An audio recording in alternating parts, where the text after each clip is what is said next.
بسم الله الرحمن الرحيم إن الحمد لله نحمده ونستعينه ونستهديه ونستغفره ونؤمن به ونتوكل عليه لا نحصي ثناء عليه هو كما أثنى على نفسه نعوذ بك من شرور أنفسنا وسيئات أعمالنا افتح لنا أبواب الرحمة وأنطقنا بالحكمة علمنا ما ينفعنا وانفعنا بما علمتنا وزدنا علما ربنا آتنا من لدنك رحمة وهيئ لنا من أمرنا رشدا وصل اللهم وسلم وبارك على سيدنا وحبيبنا ونبينا محمد وعلى آله وصحبه أجمعين أما بعد. Chers frères, chères sœurs, déjà 6 jours qui s'écoulent de ce mois béni de Ramadan. Cela va nous amener sérieusement à réfléchir sur le sens spirituel du mois de Ramadan. Est-ce que nous avons fait notre entrée pleine et spirituelle durant ce mois? Est-ce que nous avons pris le temps de méditer sur soi, de nous réconcilier avec Allah Azza wa Jal et de réfléchir sur ses propres défauts?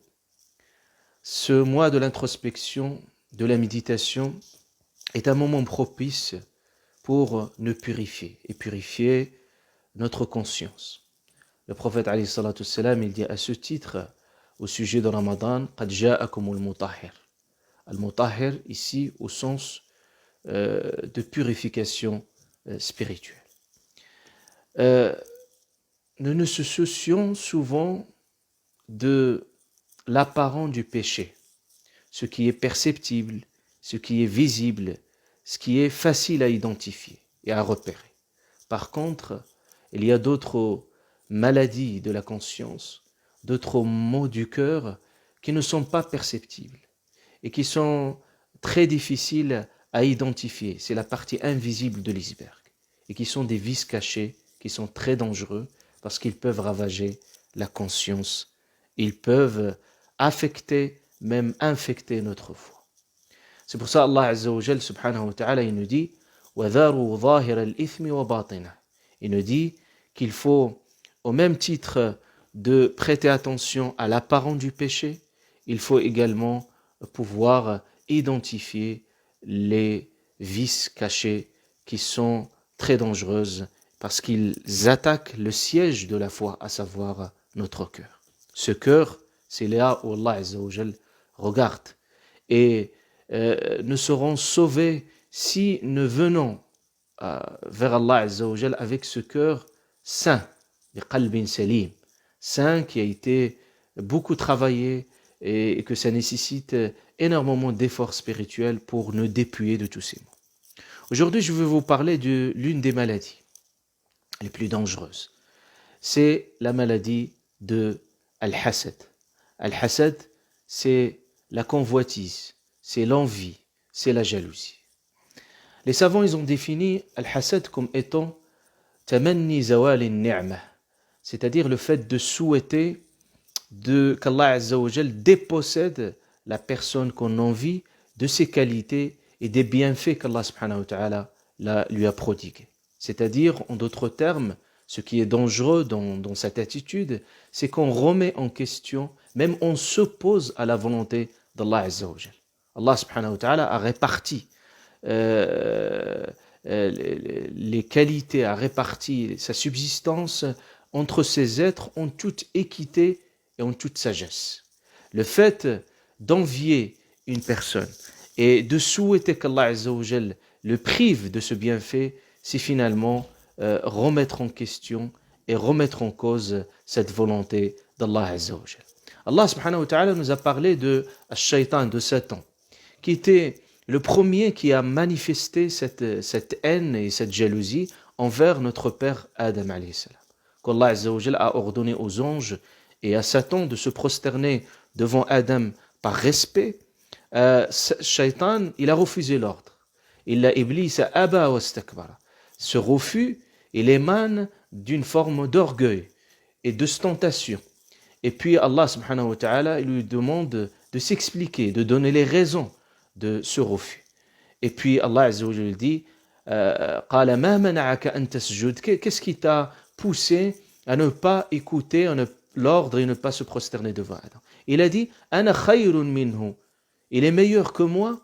Tu m'as créé du feu et tu l'as créé de l'argile.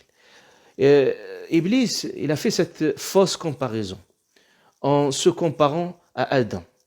Et puis, en considérant que sa valeur elle est moindre auprès d'Allah subhanahu wa ta'ala. Et souvent, cette jalousie, il se manifeste souvent dans des situations de comparaison par rapport aux autres. Parce que c'est là où le sentiment de la jalousie il naît. C'est un sentiment humain de se comparer aux autres.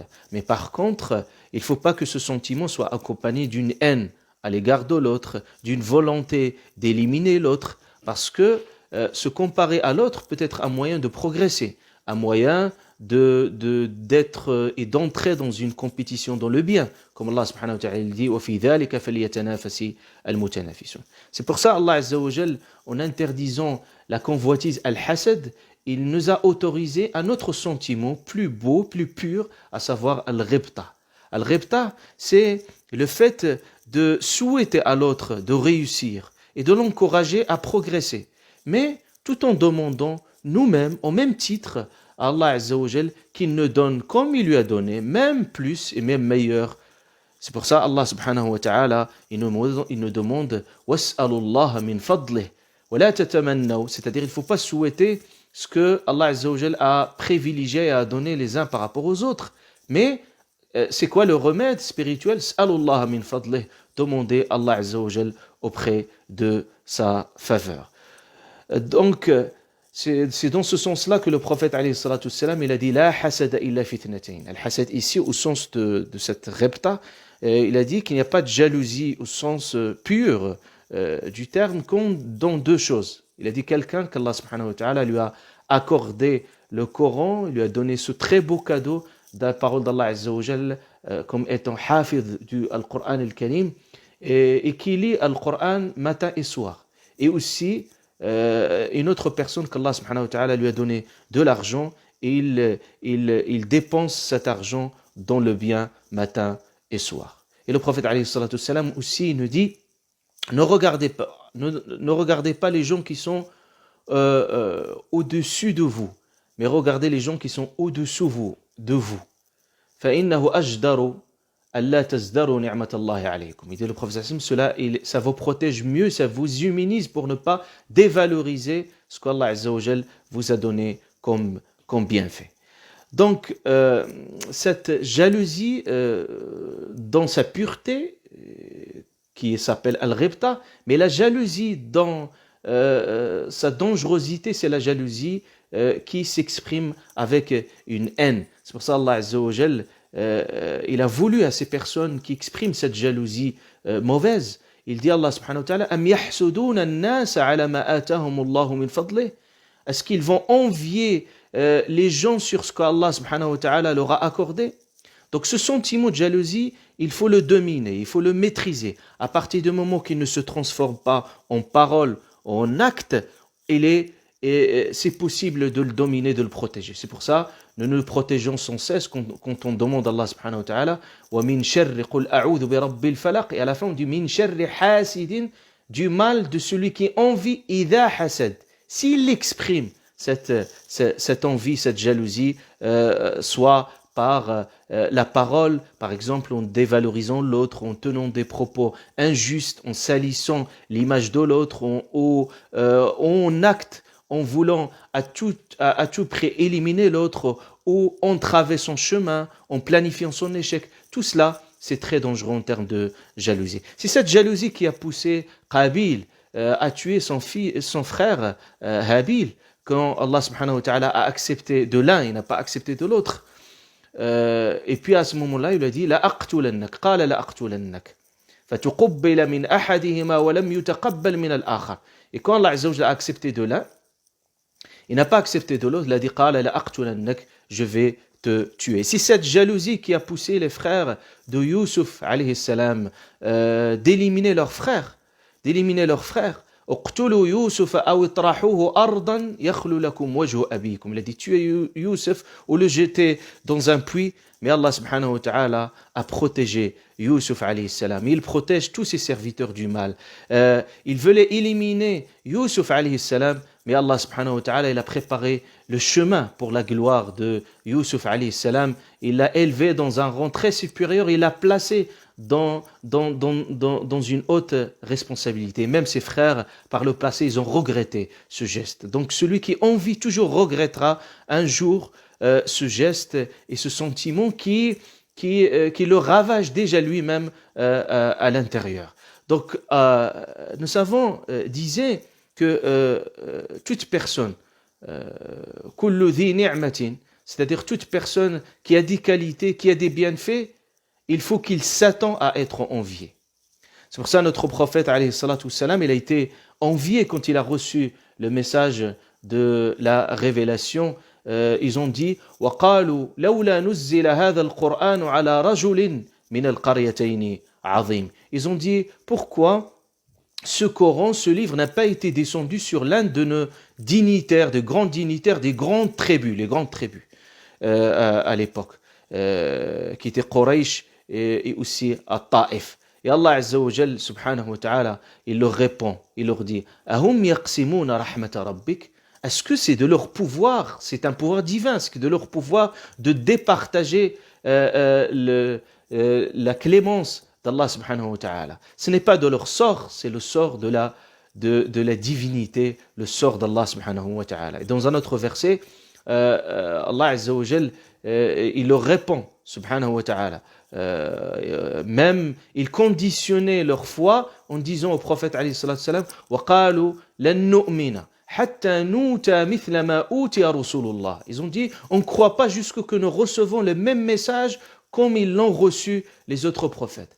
Et Allah Azza wa Jal, il leur répond, il dit Ahum yaqsimu, Allah Azza wa Jal leur répond Allahu a'lamu haythu yaj'alu risalatihi. Allah Azza wa Jal sait là où il place sa miséricorde et il place sa clémence subhanahu wa ta'ala. Donc toute personne qui est touchée par cette maladie, il doit revenir vers Allah subhanahu wa ta'ala, il doit réexaminer ses intentions et il doit faire très très très attention pour ne pas pulvériser, briser complètement ses actions et même détruire sa foi. Parce que le prophète alayhi salatu wassalam, il nous a montré que al-hasad, que cette jalousie, c'est comme une forme de feu.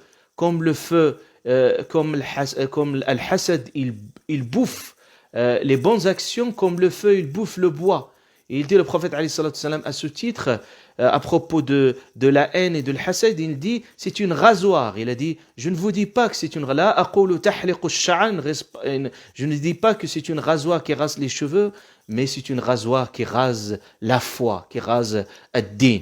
Et surtout, pour la jalousie et le jaloux, le feu, quand il ne trouve plus rien à ravager, alors à ce moment-là, il se retourne contre elle-même. Donc, toutes les personnes aussi qui sont touchées déjà par ce hasad et qui se sentent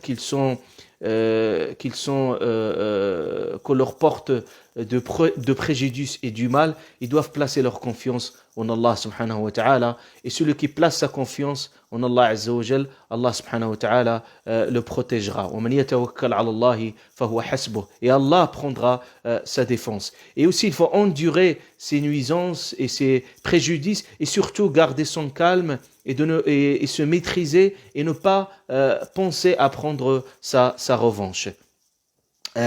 Donc, également, il ne faut pas passer son temps à réfléchir, à se dire dans sa tête qu'est-ce qu'il peut faire mon ennemi, est-ce qu'il peut m'atteindre, est-ce qu'il va me faire un tel mal ou est-ce qu'il va me briser. Il faut absolument ne pas rentrer dans cette angoisse et dans ces idées, ces idées parasites, mais il faut plutôt purifier son cœur et laisser Allah subhanahu wa ta'ala prendre sa revanche et demander sa protection subhanahu wa ta'ala à tout moment et sans cesse. Et Allah azza wa jal, il est le meilleur des protecteurs. Wallahu khayrun hafidha wa huwa arhamur rahimin. Fallahumma hafidna bihifdhik واسترنا بسترك وكلأنا بعنايتك آمين آمين وصل اللهم وسلم وبارك على سيدنا وحبيبنا ونبينا محمد وعلى آله وصحبه أجمعين.